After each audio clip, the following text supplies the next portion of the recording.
Voilà.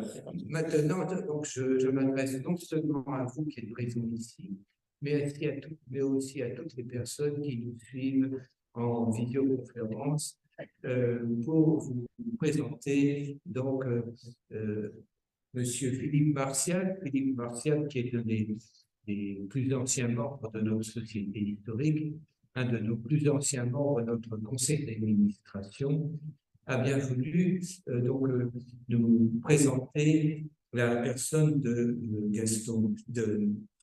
Gaston Monnerville. Philippe Martial a été pendant longtemps responsable de la bibliothèque du Sénat, mais à côté de ses fonctions officielles, il a de multiples talents. J'oserais dire que c'est un fin lettré, que c'est un poète, qui a publié beaucoup de choses, et entre autres choses aussi. Il a d'autres choses aussi. Il a publié une biographie de Gaston Monnerville, auquel le rattache une tradition, si je puis dire, familiale très forte, puisqu'il a été son tuteur après la mort de son père, alors qu'il était encore jeune. Il a été son tuteur. Donc, maintenant, j'ai trop parlé et je vais lui laisser avec plaisir la parole pour votre plaisir à vous aussi.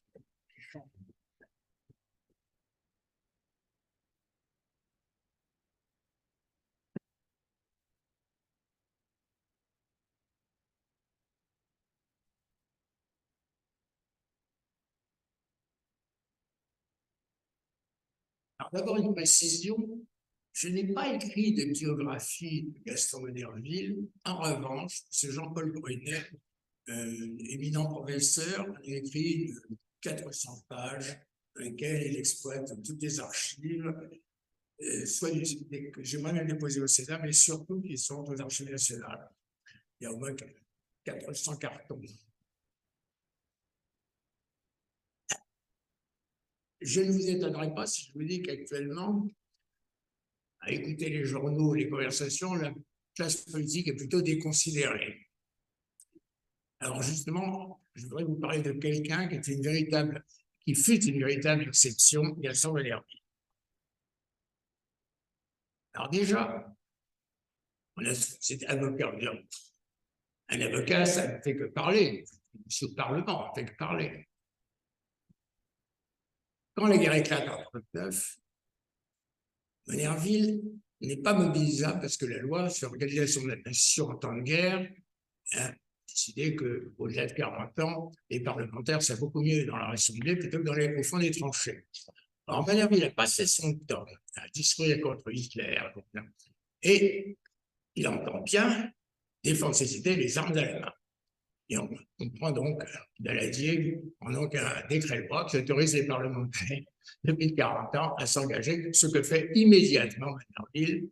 Alors, c'est un grand ami de Campincky qui a été longtemps ministre de la Marine, il a même été au cabinet de Campincky, et donc il est nommé officier de justice sur le croiseur. Le cuirassé de la Provence, c'était la plus belle unité de la flotte méditerranéenne, l'ANN. Et ça s'est terminé de façon tragique, comme c'est la mer Selkebir, donc, et le bateau sur lequel était Monnerville est avec lui, il coule, etc. Ensuite, Monnerville a fait les résistances. Alors, c'était pas simplement un homme qui parlait, hein. C'est un homme d'action.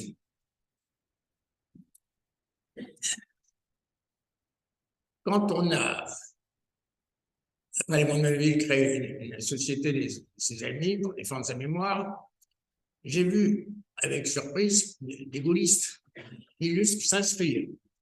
Et en particulier, il y en a un qui me dit, nous n'étions pas d'accord du tout, on n'était pas dans le même camp, bien entendu. Mais Monnerville était un homme de conviction, et croyez-moi, cher monsieur, en politique, c'est rare. Il y a effectivement les hommes de conviction et les hommes de pouvoir.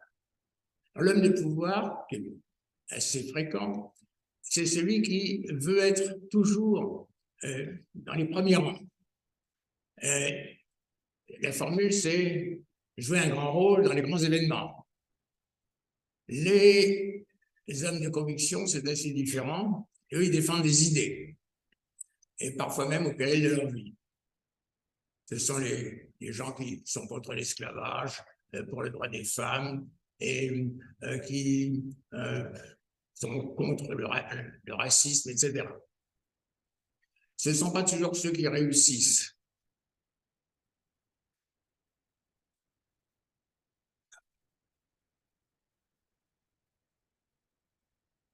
Alors, je voudrais rappeler un phénomène quand même aussi qui est assez exceptionnel. Pendant un quart de siècle, la Haute Assemblée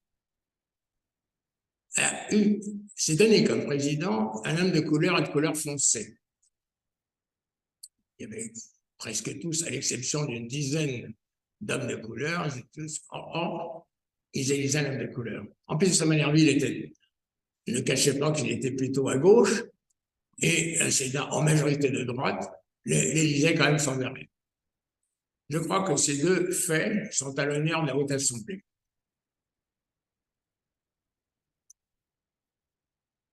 Pourquoi suis-je appelé à parler de lui? C'est parce que Magnarville et mon père étaient les meilleurs amis. Ils ont dû, Magnarville a dû, je suppose, être à l'école communale que dirigeait ma grand-mère. Ensuite, il était plus jeune d'un an de mon père. Ils se sont retrouvés ensuite à faire les études à Toulouse. Et mon père a fait de brillantes études, mais alors Magnarville, des études exceptionnelles. Quand on regarde les bulletins, on découvre qu'il était premier en anglais, premier en latin et premier en mathématiques. C'est une combinaison assez rare et qui, en général, est liée à un quotient intellectuel exceptionnel.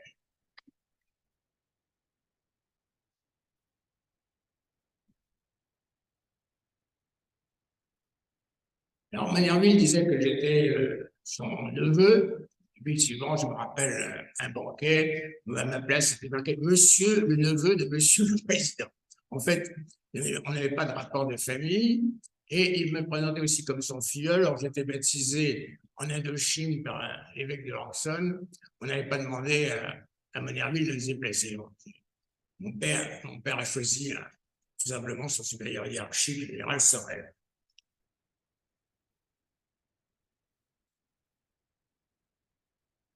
Ce que je signale, ils étaient tous les deux francs-maçons. Quand j'étais à l'école libre, on me disait pique-pan des frères des trois points. Et j'observe que, contrairement aux autres amis de mon père qui ont laissé tomber complètement l'orphelin, à commencer par mon vrai parrain, la Magnarville, selon la règle des francs-maçons, défendu la veuve et l'orphelin. Et comme il ne pouvait pas avoir d'enfant, parce que sa femme ne peut pas lui donner d'enfant, sinon elle risquait sa vie en tombant enceinte, ben, il m'a pris comme fils de substitution.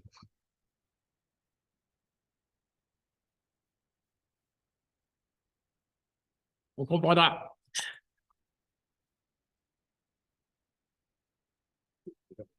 C'est pas très... On va peut-être mettre la première image. J'appuie là. Alors voilà, c'est une photo prise précisément à Toulouse. Vous avez Magnarville est en haut à droite et mon père à gauche. Et le frère de Magnarville, Pierre, qui sera plus tard député, etc., c'est celui qui porte le nœud papillon.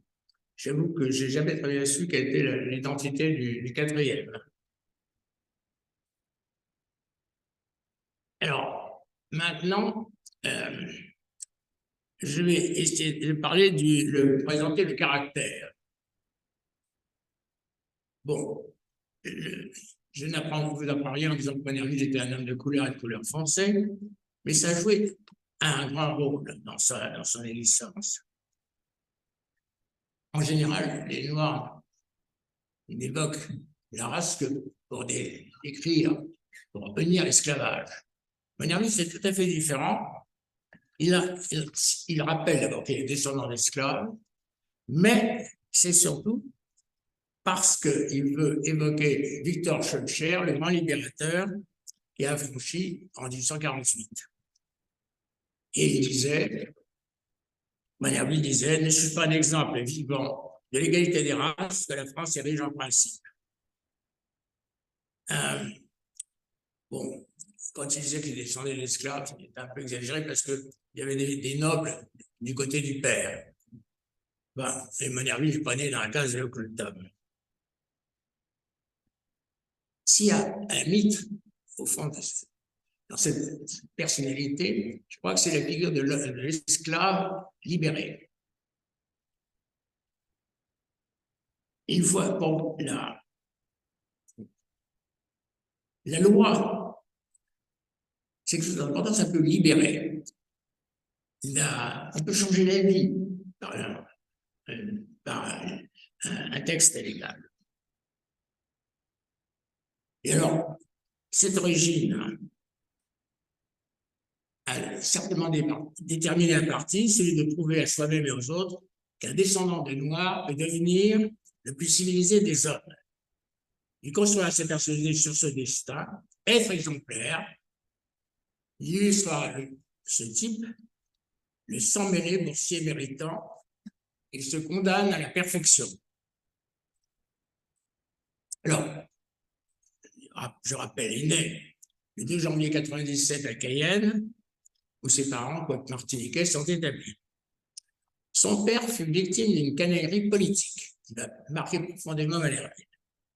Le gouverneur, à l'époque, c'est pas le premier, les gouverneurs de la colonie intervenaient carrément en temps d'élection pour imposer le candidat du pouvoir, toujours au mieux avec les riches colons. Le fonctionnaire qui était le père de Machiavel a échappé et il a été carrément chassé de son poste. Le Conseil d'État a pris son temps, mais a bien annulé la décision. Cet exemple de colonialisme va motiver, au moins en partie, le futur combat de Machiavel contre les ingérences et pressions électorales. Alors, de sa race, il a une grande énergie vitale. Physiquement, il est petit, mais très musclé. Il professe et pratique une rigoureuse hygiène de vie.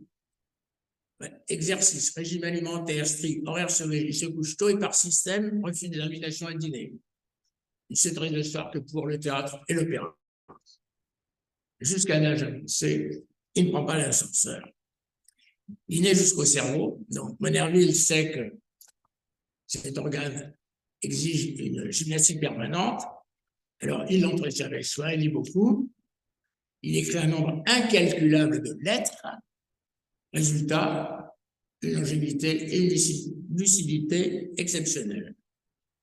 Cette solidité physique se double d'une grande force morale. C'est un homme sûr de lui, conscient de sa valeur.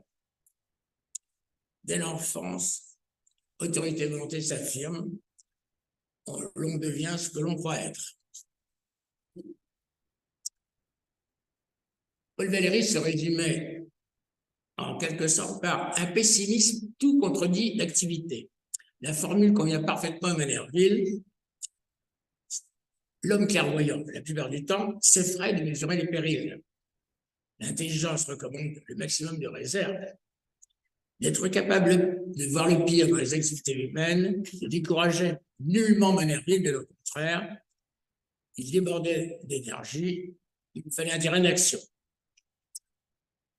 Il était difficile de ne pas être frappé par la vive intelligence de Machiavel. Alors, il commença par un très brillant élève, comme je vous l'ai dit, prix d'excellence, premier prix, etc. Il déplorait que l'école pratiqua beaucoup trop de bachotage. Elle entraîne et récompense la mémoire au lieu d'apprendre à raisonner. De toutes les disciplines qu'elle enseigne, les mathématiques sont bien les seules à requérir et à développer les capacités d'une logique sans preuves rigoureuses. En 1914, Machiavel remporta, outre le prix d'honneur, la plus haute distinction du lycée de Toulouse, le prix Ozanne. Ce goût des mathématiques s'est manifesté ensuite par le fait qu'il a toujours était capable d'une puissance de raisonnement des plus rares. il ne faisait pas comme la plupart des gens, vous savez, qui répètent comme des perroquets ce qu'ils ont appris par cœur, ce qu'ils viennent de lire ou d'entendre à la télévision. La Manerville raisonnait. Les syllogistes ne lui faisaient pas peur. Alors, ce qui est étrange, c'était la combinaison de cette puissance intellectuelle hors pair avec l'indulgence du jugement. Bon, il admirait bien des héros qu'il avait connus, tels Georges Mandel et Jean Zay, mais aussi nombre de ses collègues et même de ses ennemis. Je n'ai jamais entendu Manerville critiquer que deux personnalités. D'abord Edgar Faure, dont j'ai eu plus tard l'occasion de vérifier le manque de scrupules, et ensuite François Giroud, ce qui m'étonna sur le moment, jusqu'à ce que paraisse une biographie qui en montrait les lumières, mais aussi les ombres. Les grands esprits sont à la fois curieux et bien informés. Ils recherchent et goûtent les différences, ils sont tolérants, ce qu'était précisément Manerville. Sur la perspicacité et le don de préscience de Manerville, je citerai un seul exemple, et j'en connais beaucoup. En 60 ans, j'ai constaté que l'événement démentait beaucoup de prophéties assénées d'un ton péremptoire. Par contraste, la Lucie de Manerville était hors pair. En août 1990, tout le monde s'interrogeait sur l'ampleur de la durée de la guerre dite du Golfe, qui était déclenchée contre Saddam Hussein. Dans un quotidien fort connu, un expert, un général, annonça que le conflit ne passerait pas 36 heures, car les Américains allaient mettre en œuvre des fusées extrêmement sophistiquées. Accablé à Bagdad, le dictateur Ajlou implorerait la fin des combats. Je rappelle que le ministre de la Défense nationale français préféra démissionner plutôt que d'être responsable de la mort de milliers de Français et de ses compatriotes. Un illustre sénateur, je ne nommerai pas, me confia sa propre analyse. Nous qui connaissons le dessous des cartes, je me suis accepté, nous savons bien que l'on ne fait pas d'omelette sans casser des œufs, qu'il faudra compter entre 30 et 50 000 victimes. Le 2 janvier 91, Manerville fait achever l'anniversaire de ses 94 ans. Il me dit, tu connais les Américains, ils vont prendre tout leur temps et accumuler un matériel gigantesque. Quand ils seront prêts, ce sera le rouleau compresseur, 2 semaines tout au plus. Alors, je te donne 3 semaines. Lui seul me chiffrera le délai exact. Alors, pour la culture, ce fut probablement l'homme le plus cultivé que j'ai jamais rencontré, que j'ai jamais connu. Il ne se contentait pas de ce qu'on apprend à l'école, c'est-à-dire la littérature et l'histoire. Il était sensible à la peinture, il peignait lui-même, à l'architecture, à la musique, il jouait de la flûte. Et bon, c'était dans sa famille qu'il avait acquis parce qu'il rappelait que son père chantait sous les douches. Et Manerville était très fort en architecture, ce n'était pas le cas de tous ses collègues, parce que maires, souvent, ils ont démoli des merveilles. Hein. La France défigurée leur doit bien des destructions. Alors, dans ses mémoires, il insiste sur l'importance de la culture pour les esclaves affranchis. Il souligne que leurs descendants, pour devoir de se civiliser le plus possible, non seulement il leur faut suivre au maximum l'enseignement que depuis la loi de Jules Ferry dispense ceux que l'on appelle les hussards noirs de la République, mais il est capital en plus de s'approprier les arts et lettres d'un pays considéré précisément comme le champion même de la culture. Alors, pour la littérature, il aimait à dire que tout jeune avocat, il avait été engagé par le célèbre avocat Campanqui, parce qu'au cours de la conversation, ils n'avaient pas parlé de droit, ils avaient parlé de belles lettres. Alors, j'ai été frappé par la maîtrise du langage qu'a possédé Valéry. Il a un talent, d'ailleurs, qu'il a mis en mesure d'être un orateur des plus éloquents. Brillant en mathématiques, il dominait les manœuvres du raisonnement, je l'ai dit. Guerraquin posait devant lui ce qu'un illogisme, il repérait tout de suite l'incohérence. là, alors, il avait une bibliothèque énorme et quand il le pouvait, il y passait des heures. Et il révérait les hommes de l'esprit. Il me souvient de l'avoir vu une fois, une seule fois intimidé, c'était devant un écrivain. Alors, il adorait. Il décrit dans ses mémoires son enthousiasme d'enfant découvrant Alexandre Dumas, sans mêlé, dont l'enchantèrent les romans de cap et d'épée. Il y gagnait même le goût de l'escrime. Alors, il me faisait lire, parce que je n'aimais pas les romanciers, il me faisait lire alors Balzac, Flaubert, Anatole France. Là, comme la fiction pure ne m'intéressait pas, il fallait réciter et lui dire en gros quel était le sujet du livre pour montrer que j'avais vraiment lu. Alors par contre, il ne s'intéressait ni à Proust ni à Mauriac. La psychologie de la géologie comme celle du péché n'attirait pas. Je souligne qu'il s'intéressait à autre chose plus que la littérature nationale. En particulier, bien entendu, il s'intéressait à Pouchkine. Il a même écrit sur Pouchkine. Et comme vous savez, Pouchkine était le fils d'un esclave noir du tsar. Alors, le goût du verbe, l'orateur est célèbre. Il improvisait. Voilà. Il improvisait énormément, mais surtout, il rédigeait énormément de sa main. Les archives conservent du Sénat, conservent des brouillons de textes qu'un homme politique ordinaire commande et qu'il se contente de signer. Et un de mes collègues, qui est présent d'ailleurs, m'a dit qu'en lisant les archives des réunions de bureau, il était frappé par la qualité de Malherbe. Alors, je vais passer parce que c'est comme il travaille, comme je dis, il a joué de la flûte, il m'a emmené très souvent à l'opéra, il m'a fait découvrir des collections de musique, en particulier la musique de Bach. Je dirais aussi que les concerts de Sénat, que j'ai montés plus tard, dans les superbes salons de la présidence, ont débuté avec son appui total. Il me dit en souriant, je vois que tu peux cultiver mes sénateurs.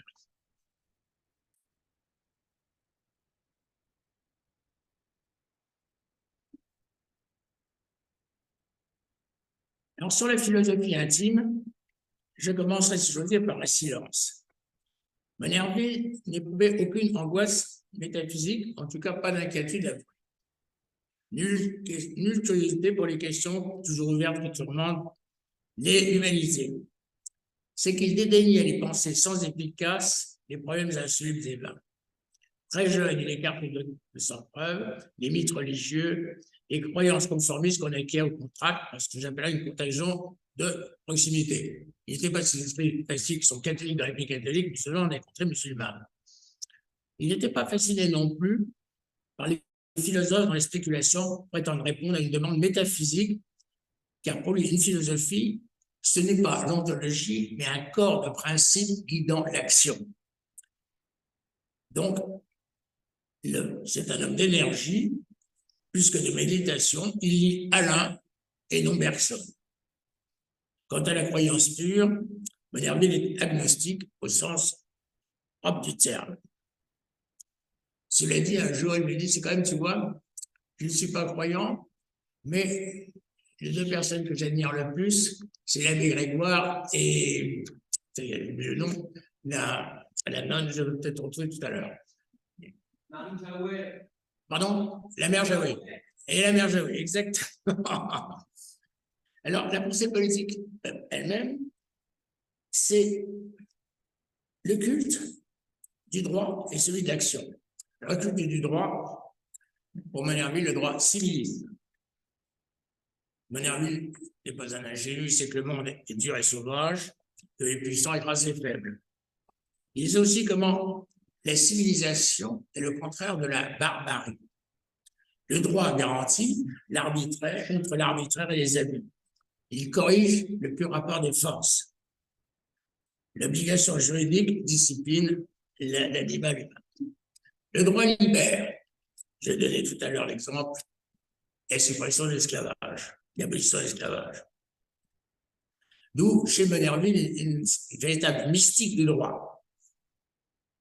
Mais la politique est là, à la fois dans les vertus de la loi tutélaire, mais surtout, c'est en législateur, beaucoup plus qu'en légiste, qu'il aime le droit. Car le droit, quoique sacralisé, ne doit pas être statique. Ce n'est pas un immuable écalogue. Le droit est vivant et la loi motrice. Elle entraîne, elle transforme. Hormis les temps de guerre, où elle inclut la violence pure, l'entreprise politique pour Monnerville est avant tout une lutte sans fin pour poser et réformer des règles. La loi est une arme pour l'homme d'action, l'avocat est entré au Parlement. On comprendra la raison du conflit en ce sens avec le général de Gaulle. Il défend la Constitution contre ce qu'il considère comme une violation délibérée du pacte suprême. J'ajoute que Monnerville était assurément un homme de gauche et ne s'en cachait pas. La majorité des seigneurs ne lui en voulaient pas tant ils l'admiraient. Alors, pour la carrière, j'ai dit qu'il fallait lire la biographie très détaillée que le professeur Jean-Paul Brunet a consacrée à notre grand homme et publiée chez Albin Michel. Ouais.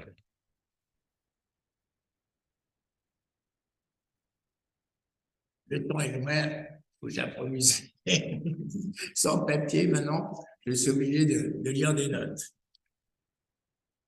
Alors, étudiant en faculté de lettres et de droit de Toulouse, Monnerville a passé sa licence esthète, sa licence en droit avec l'administration du jury.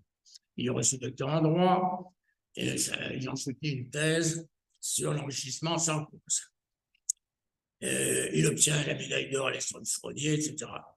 Alors, il quitte.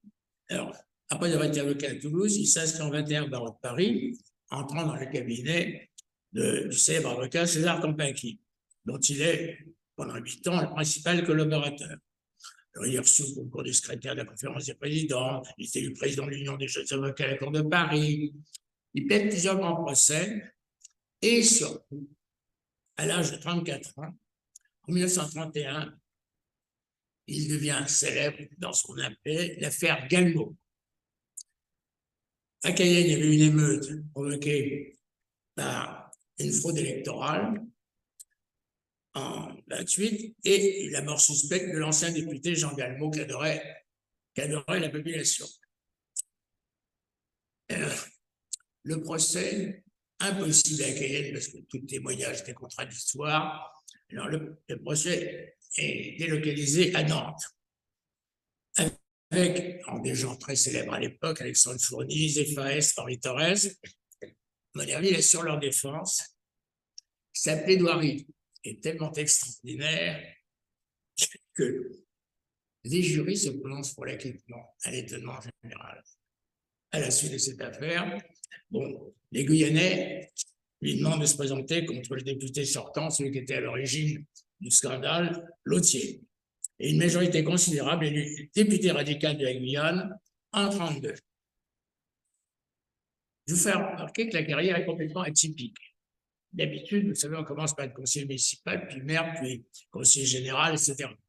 Alors lui, il a d'abord refusé d'être député de la Martinique, on lui avait demandé, et il devient célèbre, donc il est élu. Dans les troisièmes, alors là, on va mettre aussi, dans les troisième et quatrième gouvernements de Camille Chautemps, il est sous-secrétaire d'État, on ne disait pas secrétaire d'État à l'époque, il est sous-secrétaire d'État aux colonies, 37 et 38. Ses ministres de tutelle sont Marius Boutel et Théodore Steg. Il est donc assez vite ministre. C'est un peu après que Cayenne va lire comme maire, donc il a tout accompli à repos. Ce serait la même chose quand il serait sénateur du Lot. Le préjugé raciste. Sa nomination comme ministre fut à l'époque un véritable événement, tellement elle parut extraordinaire et soudain est en tête. En 1937, on peut lire dans un journal italien l'Action coloniale, sous le titre « Derrière le rouge du Front populaire vient le noir ». Voici que dans le ministère Chautemps a été créé un sous-secrétariat d'État pour être confié au noir Gaston Monnerville, né à Cayenne. La France a adopté une politique indigène qui, outre qu'elle est une folie pour la nation française elle-même, est un danger pour les autres nations, pour l'Europe, car cette action qui dépasse le cadre purement politique pour rencontrer le cadre biologique doit être dénoncée à l'opinion publique mondiale, là où il existe une race indiscutablement supérieure à celle de la couleur, à celle de couleur que la France voudrait implanter au cœur de l'Europe. Dans les archives personnelles, j'ai eu la chance de découvrir le drame juif, un discours extraordinaire que Manerville prononça en 1933, place du Trocadéro. Il est un des rares à détecter sans délai tous les dangers de l'hystérisme. Manerville dénonce l'antisémitisme et condamne la chasse aux juifs. Alors, il faut rappeler qu'à la même époque, la classe politique regardait Hitler comme un pantin remuant qu'il ne fallait pas prendre au sérieux. Manerville lui suit et voilà. Il évoque les massacres perpétrés par les Allemands dans leur colonie. Il s'adresse longuement aux Juifs, dont il compare le sort à celui des anciens esclaves noirs. J'ai fait connaître d'ailleurs ce discours autant que j'ai pu.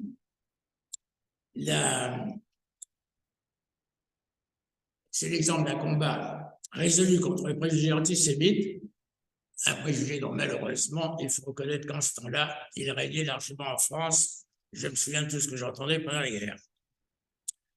À autre angoisse, Hitler revendique avec violence le retour à l'Allemagne du Togo et du Ukraine. L'espace allemand est trop petit, son adjonction coloniale dit Hitler. Manerville ne cesse de s'opposer. Il fait même voter par la Chambre en 1938 un ordre du jour qui interdit au gouvernement d'abandonner la moindre pouce de territoire sur lequel flotte le drapeau tricolore. Aux contenteurs pétinistes du Parlement, il faut rappeler qu'avant-guerre, députés et sénateurs avaient voté tous les crédits qu'on leur avait demandé afin, entre autres, de doter la France d'une marine du premier ordre. Cette marine était la hantise d'Hitler. Lorsque la guerre éclate en 100 ans, donc Manerville sert comme officier de justice, je vous l'ai dit.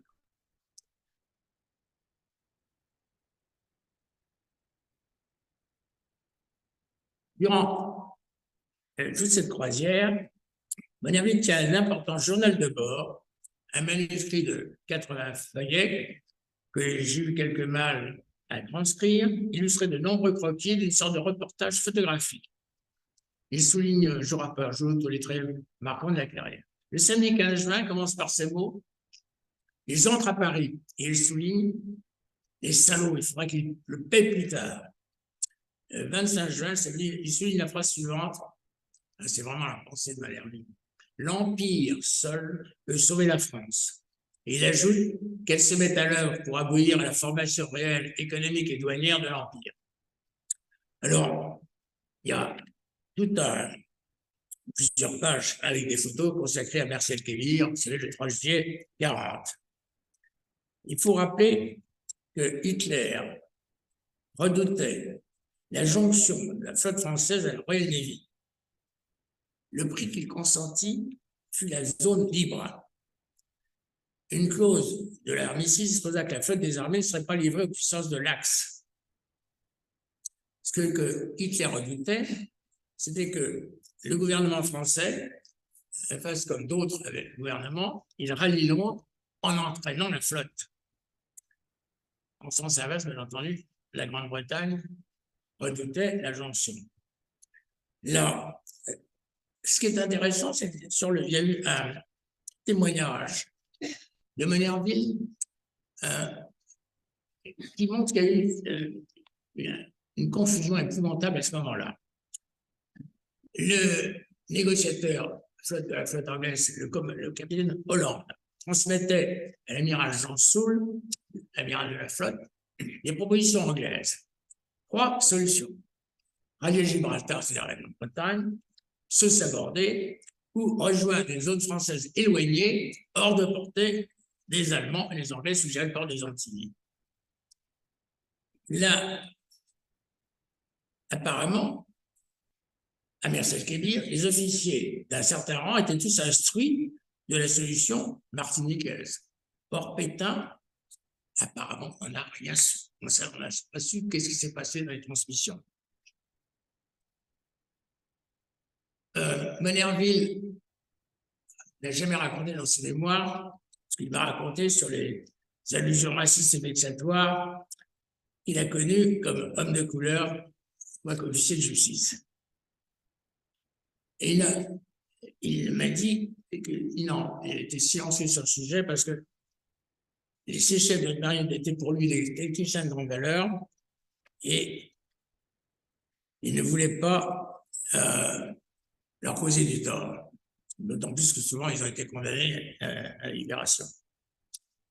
Alors, ce qui est intéressant, c'est qu'il précise dans ses mémoires que quelques heures avant l'attaque, le contre-amiral affecté à bord du Provence avait interrogé les officiers.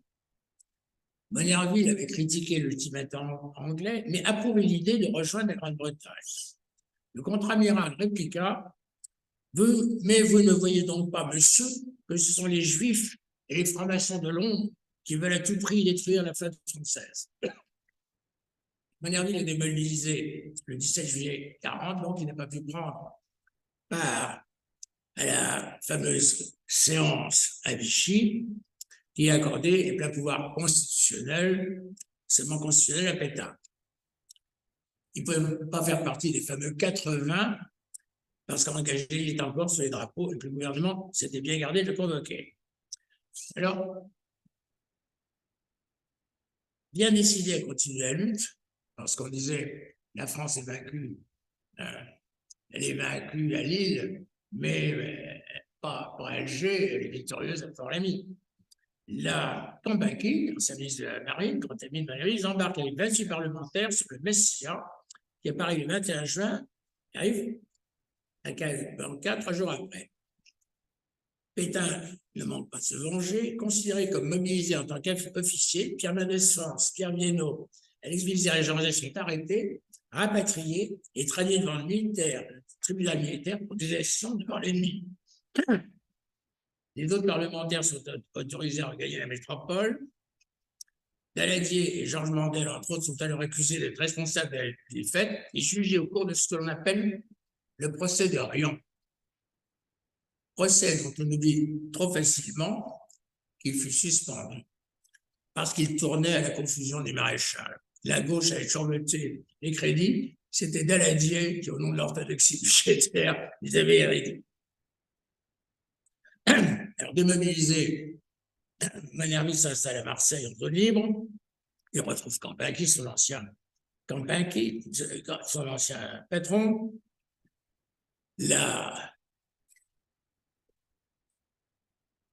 Alors, ce malheureux Cambacqui n'a pas bien survécu longtemps,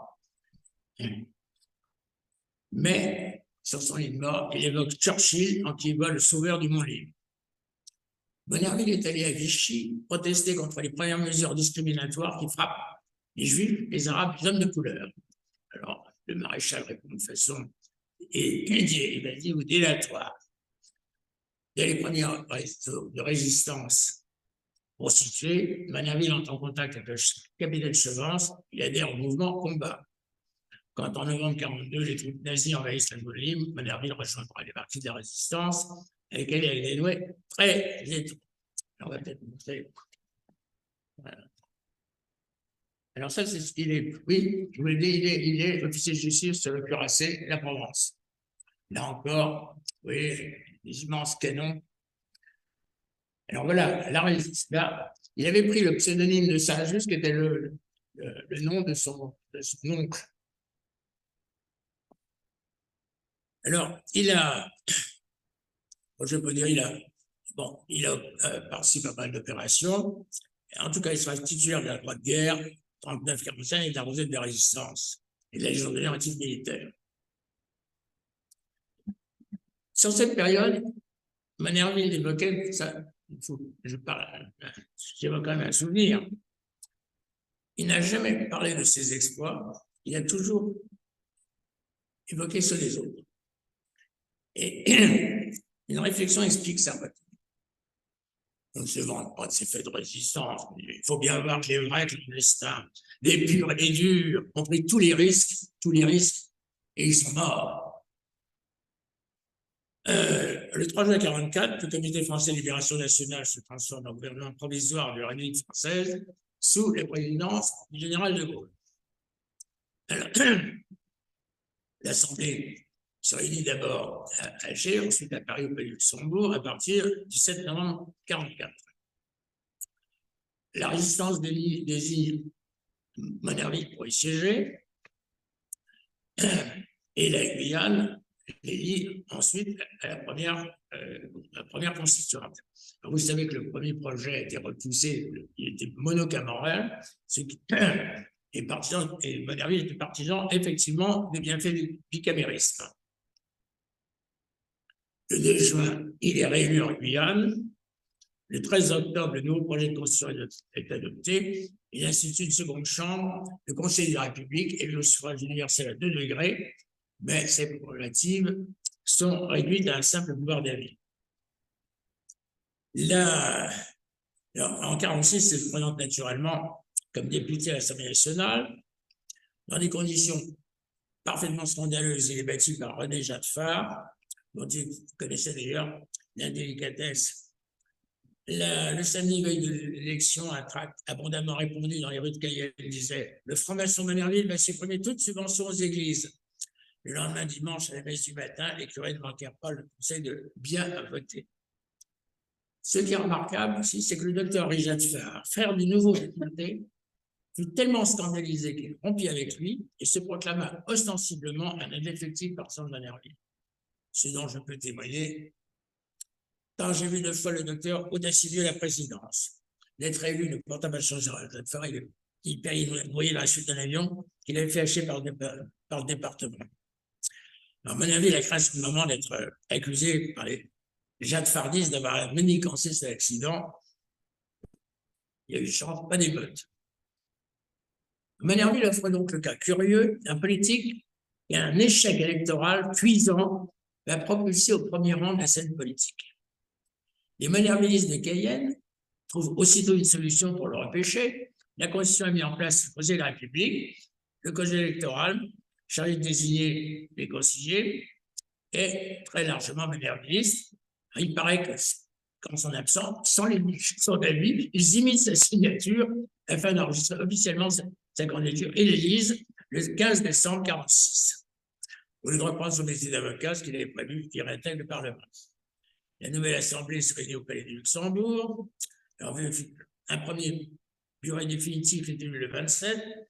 Ce n'est pas Monnerville, contrairement à ce que j'en crois, qui était le premier président, mais un certain Champtier-Drive, valeureux combattant de grand prestige, qui obtient 124 voix contre le communiste Georges Maran, 119. Vous voyez ? La session est aussitôt close. Le 14 janvier, le bureau est renouvelé. Cette fois, au 3e tour, Champtier-Drive obtient le même nombre de voix que Maran. Il est proclamé au bénéfice d'âge. À l'Assemblée du Luxembourg, Monnerville a été l'un des 3 vice-présidents désignés dans chaque bureau. Gravement malade, Champtier ne préside qu'une fois ou 2. Monnerville le remplace et sa valeur éclate aux yeux de tous. Le président décède le 6 mars 1947, qui va le remplacer. Alors se produit une combinaison inattendue, due à Maurice Schuman, alors président du mouvement républicain populaire. Il y avait toute chance que le candidat communiste l'emportât. Alors Schuman, un stratagème assez subtil, je tiens de lui-même le récit de sa valeur. Le Conseil de la République comprend une douzaine d'hommes de couleur, noirs ou métis, qui tous d'ailleurs communistes ou apparentés. Mais, dans le secret de l'urne, ces sont mêlés, pourraient très bien, nonobstant leur appartenance politique, choisir l'un des leurs. Alors, ce n'est pas le parti radical qui est bourré de jaloux qui va présenter la candidature, c'est le groupe MRP.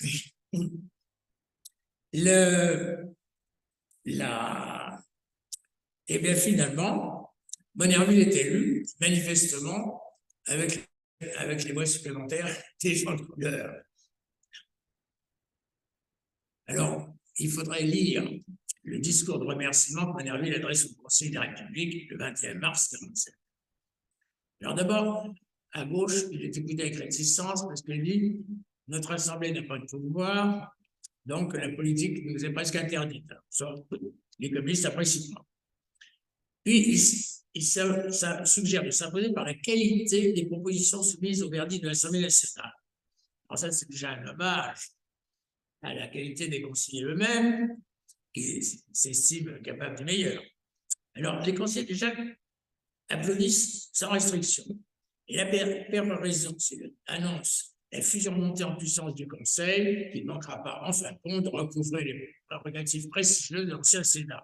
Ce final déclenche l'enthousiasme unanime, les conseillers se lèvent et applaudissent cette chose. Ce jour-là, qui aurait deviné que Nervis serait constamment réélu au fauteuil présidentiel durant 2 décennies? Président, c'est un démocrate. La démocratie, ce n'est pas seulement la loi brutale de la majorité, c'est aussi le respect de la minorité. Donc, sur son conseil, la majorité ne s'approprie pas l'ensemble des postes de vice-président et secrétaire, il se répartit à la proportionnelle des groupes. Il n'était pas non plus machiste. Tant qu'il sera à la tête de la Haute Assemblée, le bureau comprendra toujours une femme et le vice-président. Novembre 1953, le Congrès se réunit à Versailles pour élire le président de la République. En principe, c'est toujours le président du Sénat qui était élu. Mais Manerville est noir. Comme par hasard, dans son propre groupe politique, un certain Cornu qui se présentait contre Manerville, quoique du même groupe politique, présenté à chaque fois. Alors il convainc tout le monde, il y aura un noir, c'est se brouiller avec l'Amérique. Et son groupe accepte très bien. Alors tout le problème, c'était que, ça avait été raconté par la du temps, tous les groupes attendaient que le groupe radical présentât Manerville. Et Manerville ne pouvait pas s'en représenter tout seul, parce qu'un échec aurait été humiliant pour l'outre-mer. Tandis que c'était son parti, c'est autre chose. On passe à mai 58. Coup de tonnerre, la révolte d'Alger. René Coty, le président de la République, annonce qu'il va faire appel aux plus illustres des Français et met sa démission en jeu s'il est tenu en échec. Il demande aux 2 présidents de l'Assemblée, André Le Troquer et Gaston Manerville, de prendre contact avec le général afin de mettre au point les conditions de son retour, un entretien secret dans un bâtiment du château de Saint-Cloud. Dans la nuit, ça se passe dans la nuit du 28 mai. Là, il y a une différence entre Manerville et Le Troquer. Le Troquer, c'est que si c'est un échec, quand il démissionne, donc il devient lui-même président de la République. On ne sait pas combien de jours, et c'est une tentation très forte. Ce qui fait que De Gaulle se rend compte que ce n'est pas avec les Troquer qu'il faut discuter, mais avec Manerville. Il y a 2 sujets. Là, il faut renforcer l'exécutif, sauf les communistes, tout le monde est d'accord, tous les partis.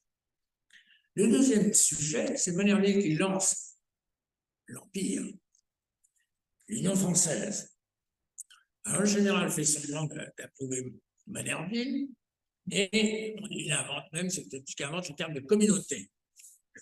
Alors, ce qui est prévu dans le général, c'est exactement ce que réclame Manerville. Bien entendu, il s'apercevra.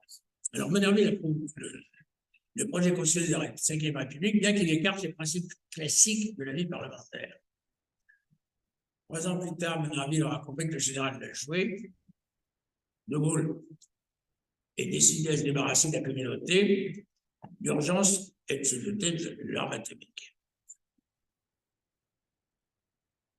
Il se trouve que je passe les vacances, une partie des vacances de 62, juin et juillet et août, et j'avais emporté dans ma valise Le fil de l'épée, un des ouvrages généraux que Manerville ne connaissait pas.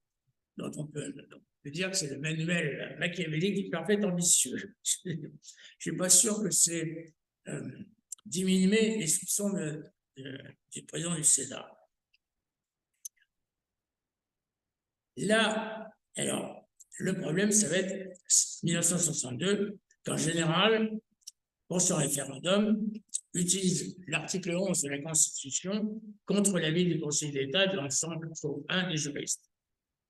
Alors, le général ne respecte pas la règle du jeu, il donne le texte suprême et ruine l'équilibre des pouvoirs entre exécutif et législatif. Pour Manerville, l'exemple fameux, c'est l'élection de Napoléon Bonaparte, élection voyante. Sa seule qualité, c'est qu'il est le neveu du général. Manerville ne veut surtout pas que ça recommence. Il me dit d'ailleurs, c'est un truc à faire dire à Le Pen. Il faut peut-être le mettre au féminin maintenant. Là, alors j'ai assisté à une scène très pénible, c'était chez le préfet de Toulouse, l'arrivée des pieds noirs, rien n'avait été prévu, aucun crédit, alors que la guerre déjà coûté 1 milliard par jour, 1 milliard d'époque, donc on a fait des économies, et rien n'était prévu, on dit que le général en voulait aux pieds noirs parce qu'ils avaient été pétinistes. Et encore, Manerville ignorait le lamentable abandon des harkis. En 2018, l'Académie Saint-Ouen a consacré à cette tragédie une exposition. Alors, ça veut dire que tous les documents officiels sont implacables. Il précise l'identité des responsables au sommet de l'État et la teneur exacte des ordres. Et comment dire cette trahison.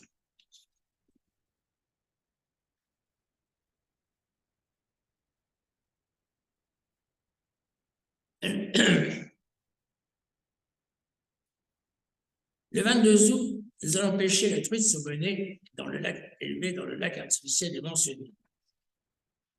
On se lève à 5 heures, car les poissons ne manquent qu'à 7h et midi. Après-midi, la pêche est close. À peine débarqués, nous sommes accueillis par ces mots stupéfiants. Monsieur le Président, vous avez failli devenir le chef de l'État cette nuit. Général de Gaulle a échappé de justesse à un attentat qui le visait au Petit Clamart. Nous le savions très tôt, mais nous ne n'avons rien dit pour ne pas gâcher votre pêche. Je me souviens l'accablement de Manerville. Moi, j'étais moins surpris parce que la guerre d'Algérie avait montré qu'on vivait dans la politique était violente. En tout cas, De Gaulle était un militaire qui sait s'adapter au terrain et contourner l'obstacle. L'attentat du Petit Clamart causait une forte émission qui lui était favorable et lui offrait donc l'occasion d'un coup politique qu'il ne manqua pas de saisir. Pourquoi veut-il changer le système d'élection du président de la République? C'est très simple, parce qu'il risquait fort de ne pas être élu, ou en tout cas d'être élu dans de très mauvaises conditions. Il disait lui-même que c'était un truc à faire rire un dîner. Or, il est sûr qu'il est très populaire, parce que la guerre s'est terminée, et disons même que l'attentat du Petit Clamart a augmenté cette popularité. Il a donc lancé l'élection du président au suffrage universel. Alors, à ce moment-là, il y a eu un malentendu qui dure encore sur forfaiture. Là, chaque parti a fait un congrès pour savoir ce qu'il pensait, donc le parti radical. Le journal Le Monde l'a relevé, il n'a pas signalé que Manerville ait employé le mot de forfaiture, d'autant que d'autres orateurs l'avaient employé au cours des débats. Il faut noter que le président du Sénat ne visait pas le général, mais le Premier ministre Georges Pompidou, car ce dernier, bien qu'il n'ait pas caché son peu d'enthousiasme, avait pourtant déféré avec complaisance et appliqué l'article 11 de la Constitution qui réserve l'initiative d'un référendum au Premier ministre et non au chef de l'État. Quoi qu'il en fait, le mot fatal de forfaiture était prononcé à l'encontre de Pompidou. C'est d'ailleurs que le journal gaulliste La Nation vit l'occasion d'un scoop et prétendit que Manerville avait nommément visé le général. Personne ne sera jamais vérifié, y compris les écrivains académiciens, et l'opinion fait tout bonnement ce qu'avait inventé La Nation. Personnellement, j'ai tout fait pour répandre le texte authentique du discours en question afin de montrer que la personne visée était bien Pompidou. Si l'opinion s'est trompée, les pompidoliens, eux, ne se sont pas trompés. Ils ont bien su que c'était Pompidou qui était visé. Octobre 62. élection du président du Sénat. Monnerville est réélu à la présidence par 212 voix sur 244 votants et 215 suffrages exprimés. C'est assez surprenant. Tout le monde attend le traditionnel discours une semaine plus tard, la salle sur les bureaux, j'assiste à cette séance. Les sénateurs ne cessent d'applaudir leur président et se souvent pour l'acclamer. Le général a soutenu qu'il avait le droit pour lui. Le discours réplique sur ce pas capital. Non, monsieur le président, vous n'avez pas le droit, vous le prenez. La fin déclenche l'enthousiasme extraordinaire. La lutte sera peut-être longue, elle sera dure, courage et persévérance, et la République sera sauvée. Immense ovation. Les sénateurs se lèvent et décident à l'idée d'imiter l'affichage de l'Amérique de Paris. L'ensemble de la presse aux ordres vilipende Monnerville. Pour le maltraiter dans l'Express, François Mauriac trouve une formule ingénieuse, car soigneusement ambiguë, en le désignant comme l'innocent de la troupe. Enfin, et surtout, quoique président du Sénat, deuxième personnage de l'État, Monnerville est immédiatement et totalement interdit de télévision. 7 ans durant. Encore paraît-il au petit écran 69, parce qu'à quand elle laissa son temps de parole. Nous avons du mal à imaginer comment et combien en ce temps-là les hommes du pouvoir tenaient ferme à la chaîne unique de télé. Seuls les gaullistes les plus sûrs étaient aux commandes. Je ne résiste pas à faire une remarque à ce sujet-là. Cet excès eut son repère.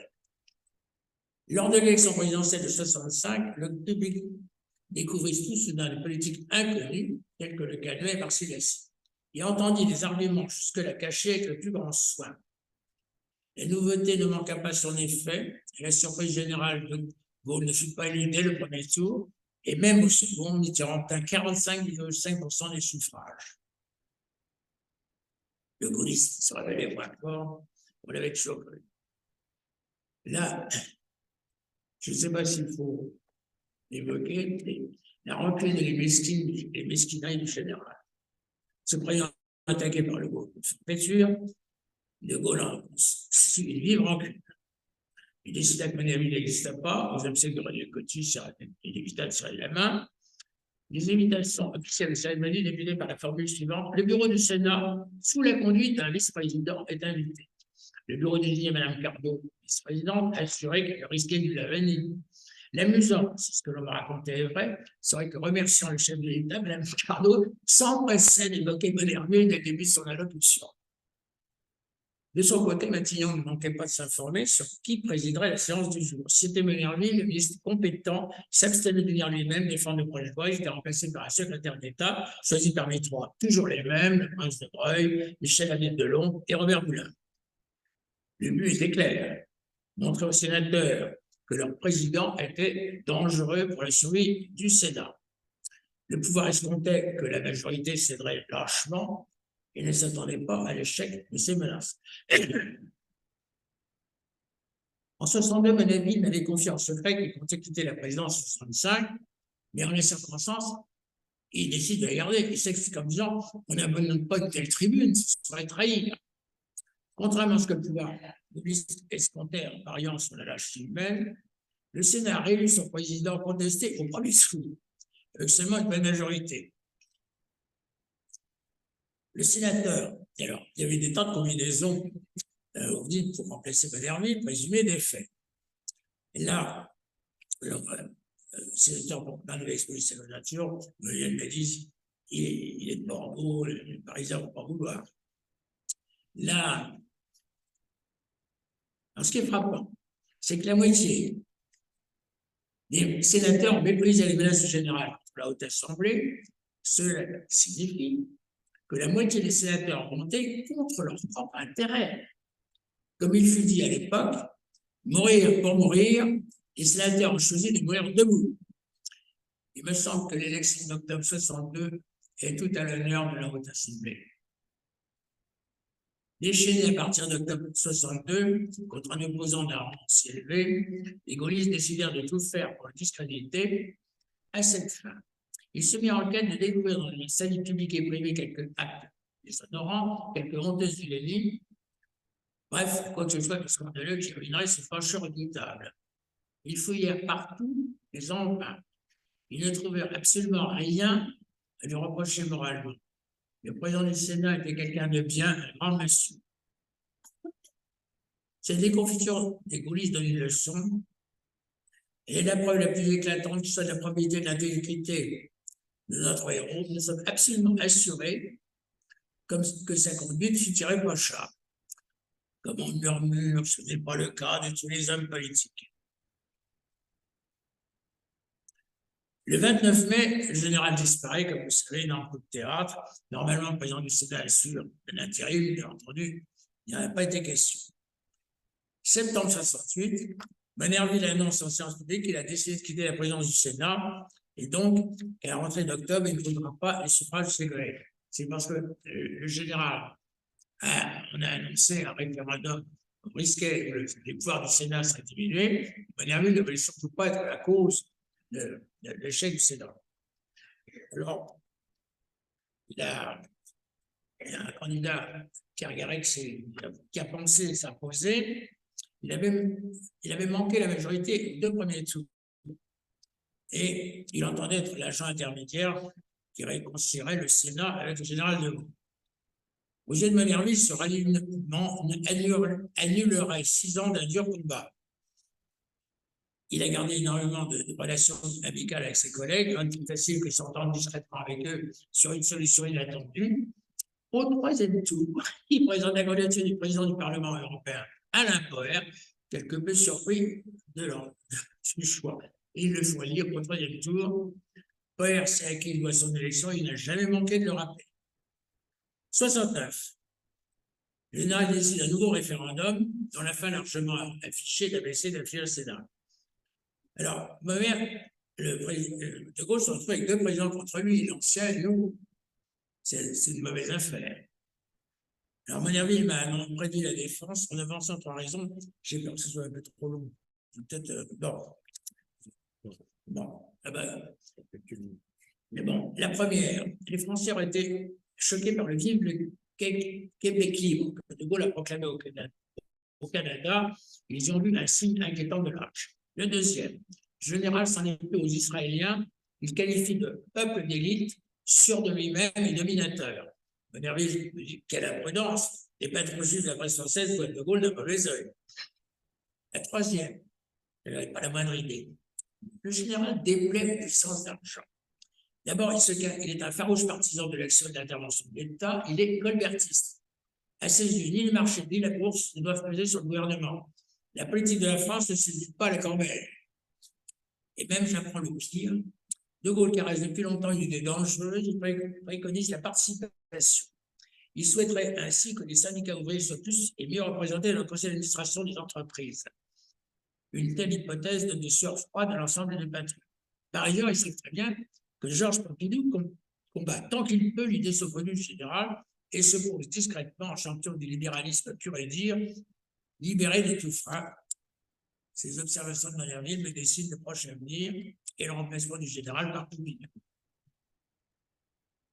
Le 22 février 1974, Alain Poher nomme Cassomonnet son prédécesseur au Conseil constitutionnel. Les nominations à ce précieux conseil ont été jugées souvent plus politiques que techniques.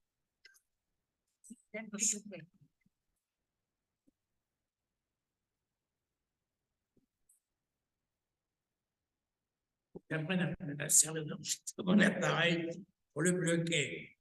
Je crois qu'il y avait le réglage.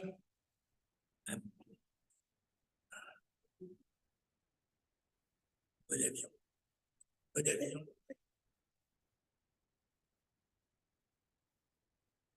Là, on a jugé les nominations à ce précieux conseil jugées souvent plus politiques que techniques. En l'occurrence, Alain Poher faisait le choix d'un homme qui ne votait pas dans le même sens que lui. Il ne considérait que la compétence. Manerville, ici, avait été irréprochable. Il n'avait désigné que les spécialistes du droit issus de la Conseil d'État, de la Cour de cassation, de l'université, etc. Il est également servi par la nomination. Les gaullistes sont présents de rappeler qu'en 1962, Manerville avait saisi cette haute juridiction une requête en annulation de la loi tout juste adoptée par référendum. À l'époque, le Conseil s'était déclaré incompétent. Il était impossible pour lui de se prononcer contre la volonté directement et clairement exprimée du peuple français. Alors, François Pompidou nomme François Gué, l'ancien président général du Sénat, aussi. Et là, normalement, c'était Gauguel qui était prévu, mais apprenant que Monnerville était également nommé, là, Pompidou s'est dit peut-être que Gauguel garde encore un peu son de la hiérarchie, sera impressionné. Donc, il a préféré nommer Roger Frey, ancien ministre de l'Intérieur, président. Le piquant est que la personnalité de l'ancien président du Sénat a fait une impression tellement forte et positive sur Roger Frey qu'il fut l'un des tout premiers à s'inscrire à la société Monnerville, créée de mois après le décès de celui qu'il avait côtoyé 9 années durant.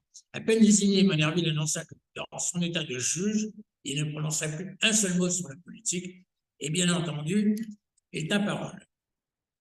Le 2 avril 1974, jour de la rentrée parlementaire, Monnerville vient à la bibliothèque du Sénat me voir, le filleul. Il me raconte la première séance du Conseil, lorsque le 5 mars, les nouveaux membres ont prêté serment. Georges Pompidou, salut Roger Frey, président, passe devant Monnerville sans lui tendre la main, attend le suivant. Et Monnerville me dit, tu ne peux pas imaginer l'état de Pompidou. Épuisé, tenant à peine debout, il était en chaussons. Je n'ai, tu t'en doutes, aucune raison d'aimer le personnage politique. Je t'assure de le voir aussi mal. J'ai eu pitié de l'homme. Je t'assure qu'il n'en a plus pour longtemps. J'ai eu pitié de l'homme était du cœur Monnerville. Le soir, vers les 23h, la radio annonçait la mort du chef de l'État. Quant à Monnerville, dans les sais plus si il y a vraiment des. Oh, j'ai oublié de vous montrer les caricatures. Oh, j'ai oublié de montrer les caricatures au moment où il y avait la querelle entre Monnerville et le général.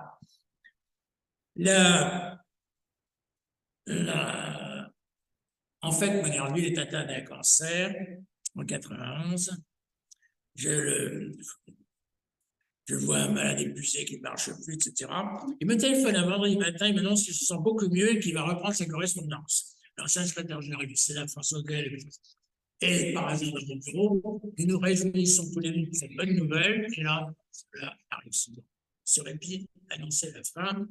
4 jours plus tard, il décède le 7 novembre, à peu de semaines, son 95e anniversaire. Alors, je vais peut-être parler un petit peu de la Société des présidents de Gaston Monnerville. Un petit peu, oui. Bon, on a créé, aussitôt après le décès, une société chargée de défendre la mémoire à Monnerville. Alors, Gabriel Lisette, ancien chef du gouvernement du Chad, a refusé de prendre la tête. Il s'est dit il faut un sénateur en exercice, donc c'était Roger Lise. Plusieurs gaullistes, dont des moines, se sont inscrits. Comme je vous l'ai dit, Roger Frey, le sénateur Paul Schumann, et puis Loriol, je vous l'ai dit tout à l'heure, un homme de conviction en politique serbe. Alors, on a un énorme bilan, je ne vais pas vous assurer, des colloques, des expositions, des films, des livres, etc. On a monté beaucoup d'expositions. Bon, même au Sénat, il y avait au moins 200 articles. Là, alors, on a obtenu, je crois, tout ce que vous voulez, le cadre, etc., sauf une plaque au Panthéon. Pourquoi une plaque? Monnerville n'a pas de tombe parce qu'il avait demandé à être incinéré. Et ses cendres ont été jetées dans la mer. Là, on a dit, on peut mettre une plaque à son nom. J'ai rédigé pour mes présidents des projets de lettres, plus d'une cinquantaine, au chef de l'État, au Premier ministre, etc. Et on a toujours, oui, c'est intéressant, jamais de réponse. Encore maintenant, alors on signale que Joséphine Becker est entrée au Panthéon et que Monnerville n'était pas. On est quelques-uns à être choqués. Voilà. Merci. Terminé. Merci infiniment.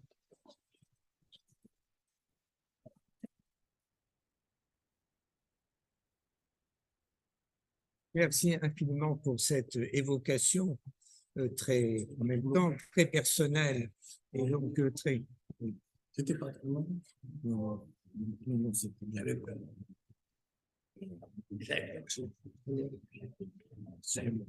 C'est dommage qu'on n'ait pas mis les caricatures. Oui, oui. Oui, donc merci pour cette, merci, M. Marcel, pour cette évocation. C'est beaucoup de souvenirs, beaucoup de souvenirs personnels sur toutes sortes d'événements que nous connaissons, mais dont nous ignorions finalement le détail, peut-être la réalité des choses, etc. Peut-être cette large évocation ou un large temps, espace de temps, beaucoup d'événements de monde important ont suscité parmi nous des questions, des demandes de précision que vous pouvez faire à M. Marcel.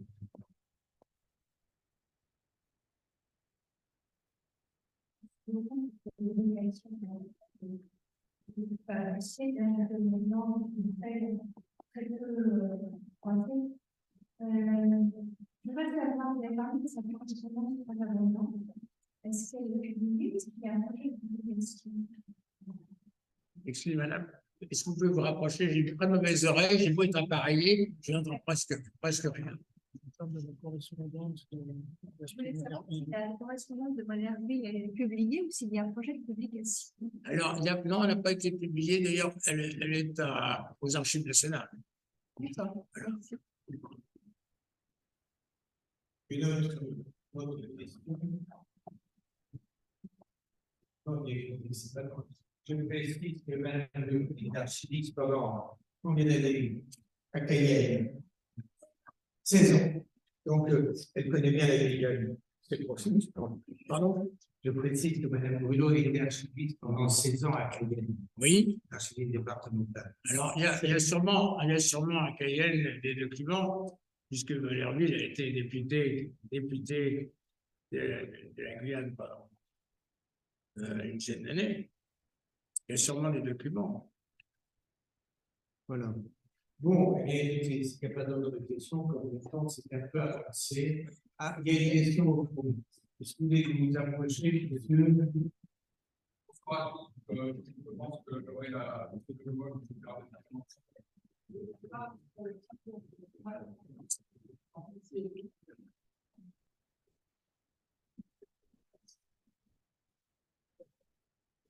Alors, avant tout, monsieur, je tiens sincèrement à vous remercier pour l'extrême qualité de votre conférence, tout à fait passionnante, très riche, sur une personne qui mériterait en effet d'être bien plus connue qu'elle ne l'est, pour la richesse de son parcours et la particularité de son état. Je vous en remercie. Je n'aurais pas particulièrement de questions à vous poser, mais plutôt quelques petites remarques sur lesquelles vos propos m'ont particulièrement marqué. Permettez-moi de reprendre tout simplement la chronologie de votre propos. Dans votre introduction, vous notiez cette particularité de l'élève brillant, anglais, latin, mathématiques. Finalement, on y retrouve quelqu'un de tout à fait classique, comme l'était un Descartes ou d'autres gens de cette époque qui savaient ne pas être dans ce monde binaire que l'on a aujourd'hui, où l'on qualifie quelqu'un de lettreux, de scienteux. Non, les deux vont ensemble. Et en effet, c'est la réponse intellectuelle de ce type de personne.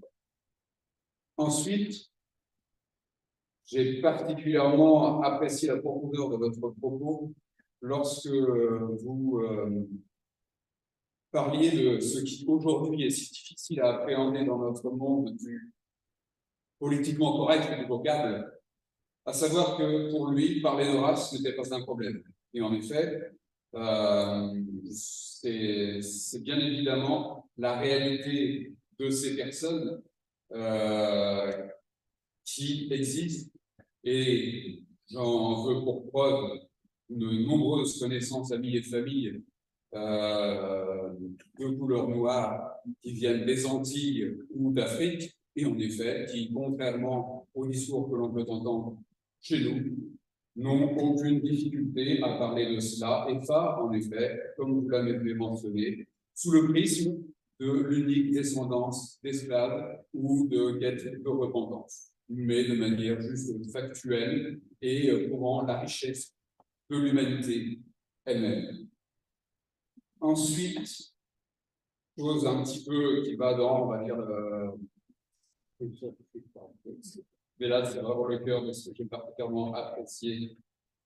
Chez lui, la critique de l'enseignement scolastique, on va dire, la mémorisation en France, est plutôt une préférence pour le raisonnement.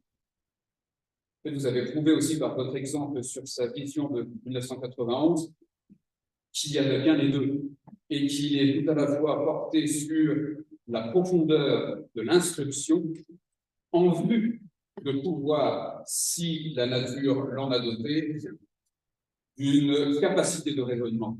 Et c'est bien par ces connaissances profondes anciennes, acquises, ces bases, qui lui ont permis d'avoir ces raisonnements ensuite.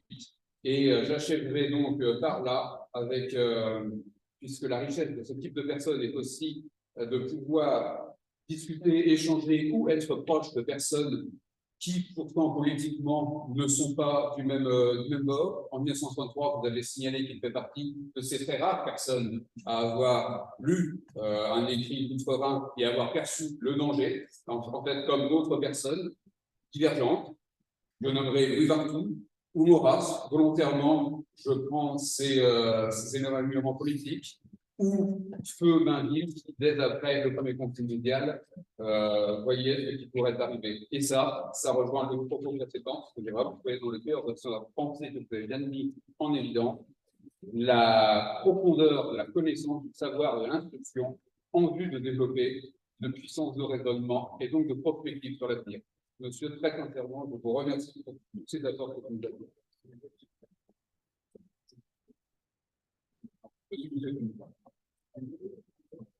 Bon, alors, merci.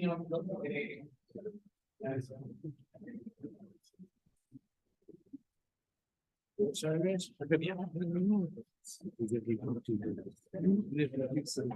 et vous connaissez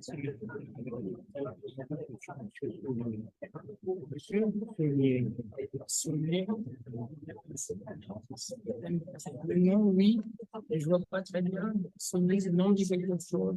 Je ne connais pas du tout. Oui, je n'ai pas très bien compris d'ailleurs. Je n'ai pas très bien compris. Merci. Je le vois en genre. Pardon? Oui, je sais. Oui.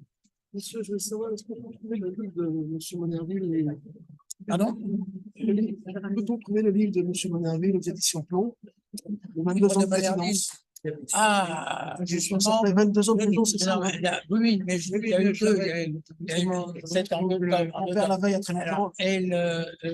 Justement, la cité Monnerville, c'est pour de le faire rééditer, parce que il y en a plus, il y a tout un problème. C'était l'éditeur Plomb.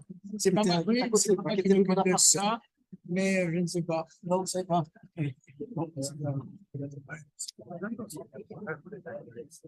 Et le deuxième livre,